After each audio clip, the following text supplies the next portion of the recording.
আমি লায়লা কানিস লাকি রায়পুরার জনগণের যে নেতা, রায়পুরা জনগণের আস্থাভাজন, রায়পুরার রাখাল রাজা, রায়পুরা থেকে বারবার মনোনীত জনাব রাজিউদ্দিন আহমেদ এবং রায়পুরার রূপকার তার মনোনীত প্রার্থী।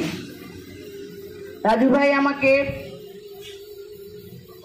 2023 সালে প্রথম উপজেলা চেয়ারম্যান হিসেবে তার মনোনীত প্রার্থী হিসেবে প্রতিযোগিতা করেছিলাম এবং সেখানে সিলেকশনের মাধ্যমে উপনির্বাচনে আমি 1 বছরের জন্য নির্বাচিত হয়েছিলাম। আমাকে রাজু ভাই আমার কাজকর্ম দেখে নিশ্চয়ই উনি আমাকে আবার রায়পুর উপজেলার যোগ্য মনে করেছেন এবং দ্বিতীয়বারের মতো আমাকে একমাত্র রায়পুর উপজেলা থেকে মনোনীত তার যে মনোনীত নির্বাচিত প্রার্থী হিসেবে আমাকে ঘোষণা করে দিয়েছেন। এবং আমি বলবো সিলেট থেকে ঢাকা পর্যন্ত এই বিশাল এই যে জেলাগুলোর মধ্যে কোনো নারী নেতৃত্ব নাই। আমি প্রথম মহিলা উপজেলা চেয়ারম্যান এবং দ্বিতীয়বারের জন্য আমি প্রতিদ্বন্দ্বিতা করার জন্য আমি তৈরি হচ্ছি। সম্মানিত এলাকাবাসী, আপনাদের কিছুক্ষণ আগে একটা ঝামেলা দেখলাম। আসলে এইটা আমার নেতা বুঝবেন, যেহেতু উনি 24টা ইউনিয়ন নিয়ে ব্যস্ত থাকেন এবং নেতাকর্মীদের বিভিন্ন দুঃখ সুখের কথা বলেন। আপনারা যদি ব্যক্তিগতভাবে এই কাজটা না নিয়ে আমাদের কাছে উপস্থাপন করে, বিশেষ করে নেতার কাছে কখনো গেলে ওনার কাছে উনি আজকে বোধহয় রায়পুরে এসেছেন, আপনারা যদি আপনাদের কথা বললে অবশ্যই সেটা সমাধান হয়ে যাবে। সুন্দরভাবে উনি সমাধান ঠান্ডা মাথায়, আপনারা কেউ এটা নিয়ে কষ্ট পাবেন না।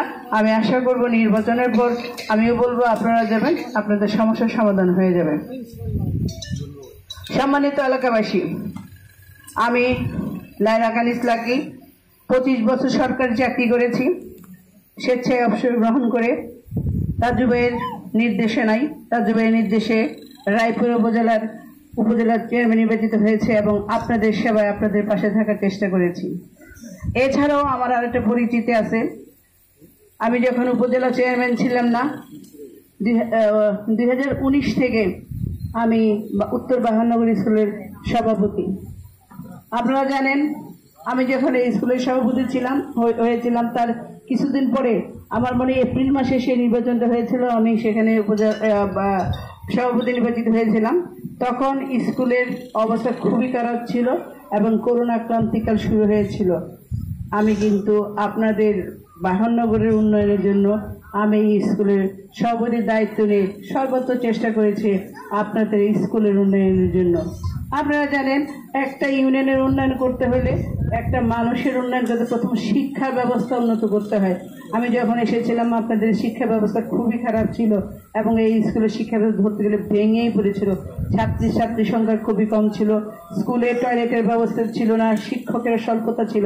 আমি নিজ খরচে আপনাদের প্রথম টয়লেট নির্মাণ করে দিই এবং স্কুলে অনেক নোংরা ছিল, একটা সুইপার নিয়োগ দিই, 3 জন অতিথি শিক্ষক নিয়োগ দিয়ে।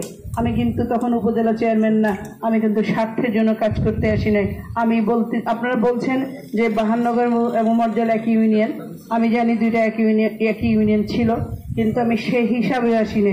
আমি এসেছিলাম বাহানগরের যে জনগণ আছে তাদের পাশে দাঁড়িয়ে তাদের কিছু উন্নয়ন করার জন্য। আমি আমার তরফ থেকে চেষ্টা করে গিয়েছি এবং আমি আশা করব কিছুটা হলেও সেই স্কুলের উন্নত হয়েছিল। এবং আমি আসার পর সাথে সাথে একটা বিল্ডিং চলে আসছিল। আপনারা কি জানেন, সেই বিল্ডিং এর যে করে দিয়েছিল সেদিন ঘোষণা দিয়েছিল যে লাকিয়াপাও স্কুলের সভাপতি নির্বাচিত হয়েছে, আমি স্কুলের সেই বিল্ডিংটা দিয়ে দিলাম। সেই ইঞ্জিনিয়ার এসে আপনাদের সবার সামনে সে ঘোষণা দিয়েছিল। আমি কি বাহানগরের জন্য কিছু করতে পেরেছি? আমার কি উচিত আপনাদের দাঁড়ে দাঁড়ে ঘুরে বেড়ানো, নাকি আপনারা আমাকে ভালোবেসে আমার জন্য আপনারা কাজ করে যাবেন?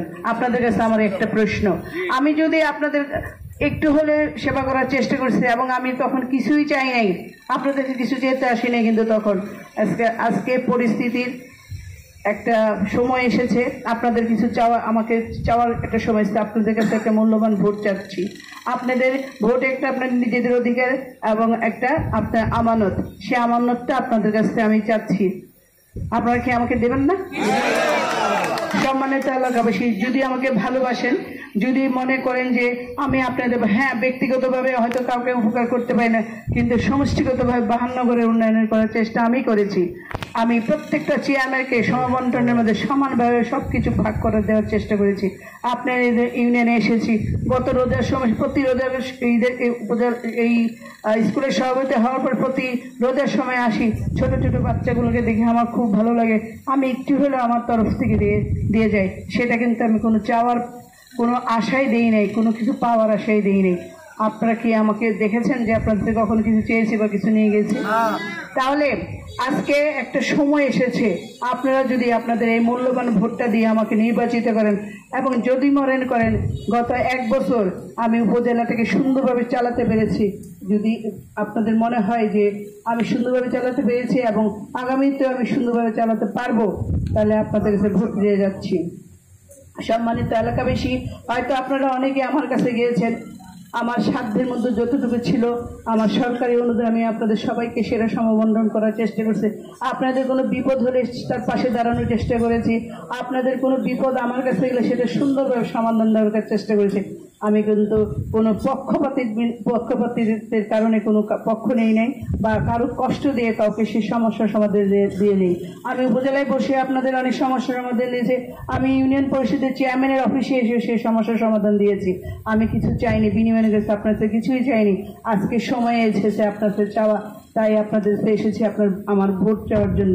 আপনারা যদি আমাকে ভোট দেন এবং যোগ্য মনে করেন, যদি মনে করেন না আপনার না হয়ে আপনার বাচ্চার হয়েছে, আপনার বাচ্চা নাকি আপনার মেয়ে হয়েছে, আপনার মেয়ের না হয়ে দেখলাম চাচার হয়েছে, যে কোনো মানুষের একটা স্কুলের আজকে 3 বছর আমি আবার নতুনভাবে আমি আবার নির্বাচিত হয়েছি। 4 বছর যাবত আমি স্কুলের সভাপতি, আপনাদের যে বাচ্চাদের জন্য উন্নয়নে সেই জন্য আমি কাজ করেছি।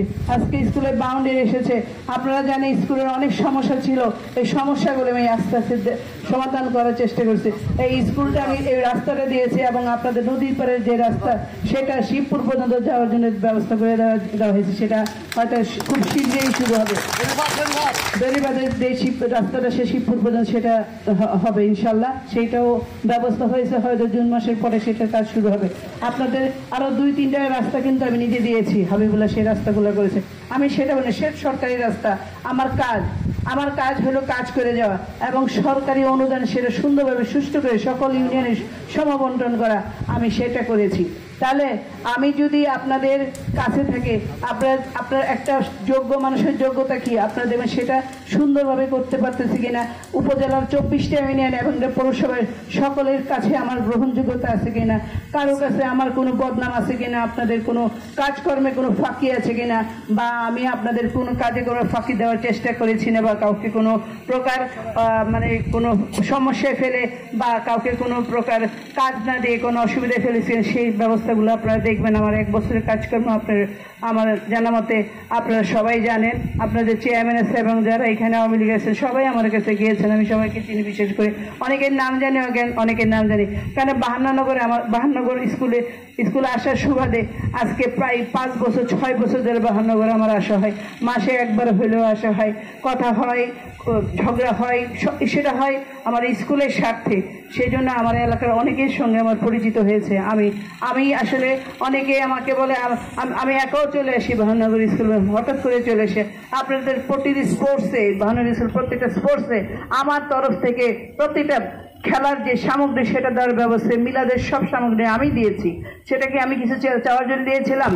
তাহলে আমি ভালোবেসে, আর সেই জন্য আমি যদি আপনাদের মনে কোনো স্থান করতে পারি, স্থান করে আমি যদি মনে করি আপনারা যদি আপনার মনে আমার একটু স্থান আছে, যদি মনে করেন আপনাদের উন্নয়নের আপনার ভালোবাসার কারণে আমি বারবার এখানে ছুটে এসে, তাহলে অবশ্যই আমার পাশে থাকবেন, আমাকে সাপোর্ট করবেন, আমাকে ভোট দেবেন। নিজ দায়িত্বে নিজ জায়গায় থেকে আপনারা 10 জনের কাছে যাবেন এবং আমার জন্য ভোট চাবেন। যদি কোনো ভুল ত্রুটি করে থাকি, জানি আমি এখানে কাজ করেছি 5 বছর, একটা স্কুলকে চালাতে গিয়ে অনেক সময় অনেক রকম কটু কথা বলতে হয়েছে সবার সঙ্গে, কারোর সঙ্গে হয়তো মলমান্য হয়েছে। উপজেলা পরিষদে কাজ করতে গিয়ে আপনাদের সঙ্গে হয়তো কারো মানুষ যে কোনো মনোমালিন্য হতে পারে, আপনাদের অনেক জমাজমি নিয়ে অনেক সমস্যা, সেগুলো সমাধান করতে কেউ যদি কষ্ট পেয়ে থাকেন আমি সবার কাছে ক্ষমা চেয়ে এনেছি। সেগুলো আমার স্বার্থের জন্য করা হয়নি বা আমার ইচ্ছাকৃত কোনো ভুল ছিল না, আমি ইচ্ছাকৃতভাবে কোনো অন্যায় করিনি। আপনাদের স্বার্থে আপনাদের মধ্যে সুশৃঙ্খলা বজায় রাখার জন্য এবং আপনাদের মধ্যে যেন সুসম্পর্ক বজায় থাকে সেজন্য হয়তো করেছিলাম। সেজন্য তবু আমি ক্ষমা প্রার্থী।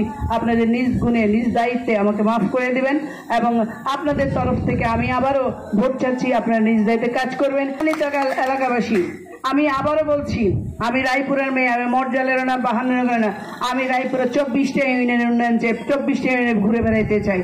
মাননীয় প্রধানমন্ত্রী স্মার্ট বাংলাদেশের স্বপ্ন আমাদেরকে দেখিয়েছিলেন এবং দেশ এখন স্মার্ট বাংলাদেশে রূপান্তরিত। সবার হাতে আজকে মোবাইল, তাই না? সবার ঘরে বৈদ্যুতিক বাতি, সবার ঘরে ফ্রিজ, টিভি সব আছে। আমরা এখন ডিজিটাল বাংলাদেশে বসবাস করছি। আগামী 2041 সালে স্মার্ট বাংলাদেশ করার যে প্রত্যয় নিয়ে প্রধানমন্ত্রী এগিয়ে যাচ্ছেন, সেই প্রত্যয়কে সামনে রেখে এবং আমার নেতা জনাব রাজিউদ্দিন রাজু ভাইয়ের হাত ধরে যদি আমাকে আগামী 5 বছরের জন্য এই 20 দিন আছে, 20-22 দিন কাজ করে আমাকে নির্বাচিত করেন, কথা দিয়ে যাচ্ছি আপনাদের পাশে থেকে রাজু ভাইয়ের হাত ধরে বাংলাদেশের মধ্যে রায়পুর উপজেলাকে একটা স্মার্ট উপজেলা হিসেবে আপনাদের সামনে উপস্থাপনা করব। যদি আমার কথা কর্মে কোনো ভুল হয়ে থাকে আবারও ক্ষমা সুন্দর দৃষ্টিকে আমার মাফ করে দিবেন। আমি হয়তো এত বড় ইউনিয়নে সবার ঘরে ঘরে যেতে পারবো না, সবার কাছে কথা বলতে পারবো না, হয়তো এইটি আপনার সঙ্গে শেষ কথা হইতে পারে, আপনাদের সঙ্গে হয়তো নির্বাচনের আগে আর বারবার আসতে পারবো না, এত সুন্দর করে বসতে পারবো না। তাই আপনাদের কাছে আবার বলে যাচ্ছি, যার যার কেন্দ্র থেকে আমাকে এবার বুঝ বুঝিয়ে দিবেন। সবাই ভালো থাকবেন, সুস্থ থাকবেন, আমার জন্য দোয়া করবেন, আপনাদের জন্য দোয়া করি, আপনারা ভালো থাকেন, সবার মাথাটা ঠান্ডা থাকুক, বসে থাকেন সেই ভালোবাসার তাগিদে কেন বসে আছেন। যদি রাজু ভাইকে ভালোবেসে থাকেন, সে রাজু ভাইয়ের প্রার্থী হিসেবে তাকে ভালোবেসেই কিন্তু আপনারা বসে আছেন। তাই সবাইকে অনেক অনেক ধন্যবাদ। সবাই ভালো থাকবেন, আমার নেতার জন্য দোয়া করবেন।